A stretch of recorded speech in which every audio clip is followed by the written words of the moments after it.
Entertainment तो हर कोई करता है और एंटरटेनमेंट का मजा भी हर कोई लेता है, लेकिन इस एंटरटेनमेंट में जो एजुकेशन को ढूंढ ले तो फिर क्या ही कहना। दोस्तों, स्कैम 1992 का सीरीज आपने देखा होगा, जहां एक तरफ इसमें एंटरटेनमेंट है तो वहीं दूसरी तरफ लाइफ के कुछ बड़े लेसन भी शामिल है, जो खास करके बिजनेस और पर्सनल लाइफ के लिए बेहद ज्यादा वैल्यूएबल है। अगर हम हर्षद मेहता के स्कैम और डाउनफॉल को हटा दें तो उनका फर्स्ट से अर्थ तक का जो सफर है वो काबिले तारीफ है। दोस्तों, इस वीडियो में आप हर्षद मेहता या स्कैम 1992 में यूज हुए 5 गोल्डन डायलॉग्स को बेहद अच्छे तरीके से जानोगे, जो आपके बिजनेस और पर्सनल लाइफ को ऊंचाइयों तक ले जा सकता है। तो चलिए बिना देर किए वीडियो को स्टार्ट करते हैं। बिजनेस में सैचुरेशन आता है, दिमाग में नहीं, जहाँ एक तरफ नए नए ब्रांड आते हैं, प्रॉफिटेबल बनते हैं, लॉस में जाते हैं, और एक समय ऐसा भी आता है जब वो विलुप्त हो जाते हैं। आपने कई ऐसे बिजनेसेस के बारे में सुना होगा जो कुछ सालों तक मार्केट में राज करा, बट आज वे नहीं है।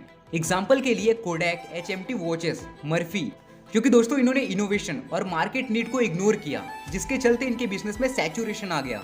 अब देखिए, बिजनेस कर रहे हैं तो ड्रॉबैक या सैचुरेशन आएंगे, लेकिन अगर बाउंस बैक नहीं करते तो बिजनेस करने का कोई भी मतलब नहीं। जहां आज बिजनेस से आपका लाइफ अच्छा है तो कल हो सकता है ना हो। पर दोस्तों, इस सिचुएशन में आपका दिमाग को सैचुरेट नहीं होने देना है, क्योंकि वक्त बुरा है पर दौर नहीं। सक्सेस क्या है? बस फेलियर की बात का एक नया चैप्टर। दोस्तों, हमारे सोसाइटी में बहुत से लोग रहते हैं जो फेलियर के डर से काम को स्टार्ट ही नहीं करते।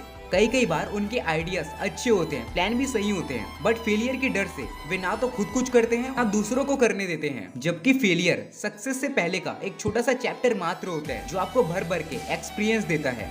देखिए, एक बात याद रखिएगा, फेलियर से बड़ा दूसरा कोई और टीचर नहीं है। अगर आप इसे सीखने को तैयार हैं तो ये आपको मुफ्त में भर भर के लेसन देगा, जो और कोई नहीं दे सकता। तो दोस्तों, फेलियर से बिल्कुल भी मत डरो। और वैसे भी कहते हैं ना, या तो जीतोगे या तो सीखोगे। आपने थॉमस अल्वा एडिसन का वो स्टोरी सुना होगा, जिसमें थॉमस अल्वा एडिसन जब बल्ब का आविष्कार कर रहे थे तो वे 4000 बार फेल हो जाते हैं। अब इसको लेकर के जब रिपोर्टर उनसे सवाल पूछता है कि आपने इतने सारे फेलियर को ट्रीट कैसे करा, तो यहाँ पर थॉमस अल्वा एडिसन जो होते हैं वो कहते हैं, मैं कभी फेल हुआ ही नहीं, मैं 4000 ऐसे तरीके सीख गया जिससे कि बल्ब नहीं बनाए जाते। लेकिन हाँ, अपने फेलियर से सीखो भी और बार बार एक मिस्टेक ना करो। जब जेब में मनी हो तब कुंडली में रखा शनि भी आपका कुछ नहीं बिगाड़ सकता। दोस्तों, ये माना कि पैसा सब कुछ नहीं कर सकता, पर ये भी रियलिटी है कि पैसे के बिना भी ज्यादा कुछ नहीं हो सकता। अगर आपके पास पैसे हैं तब जाकर लोग आपसे पूछेंगे आप कैसे हैं। लोग उन्हीं का हालचाल पूछते हैं, उन्हीं के साथ रिश्ता बनाना पसंद करते हैं जो फाइनेंशियली स्ट्रांग है।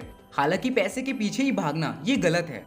और अगर आप देखो तो बैंक, इन्वेस्टर, यहाँ तक कि कस्टमर भी आपको पैसे तब देंगे जब आप फाइनेंशियली स्ट्रांग हो। So don't ignore the value of money, be conscious to it. Old school हो या न्यू स्कूल, सबके सिलेबस में एक चैप्टर जरूर होता है और वो है प्रॉफिट का। दोस्तों, अगर आप ध्यान से देखो तो पाओगे कि ये दुनिया जो है ना वो प्रॉफिट पर ही चल रहा है, चाहे वो रिश्ते नाते ही क्यों ना हो। अगर आप बिजनेस करते हैं तो आप उन्हीं के साथ रिलेशन बनाना पसंद करेंगे या नेटवर्क बनाना पसंद करेंगे जिससे आपको प्रॉफिट मिले। यहाँ तक कि शादी, दोस्त, रिलेशनशिप भी कहीं ना कहीं अपने अपने प्रॉफिट को मद्देनजर रखते हुए तैयार होता है। बैंक, इन्वेस्टर लोग भी आपको पैसे तब देंगे जब उनके लिए आप प्रॉफिटेबल हो।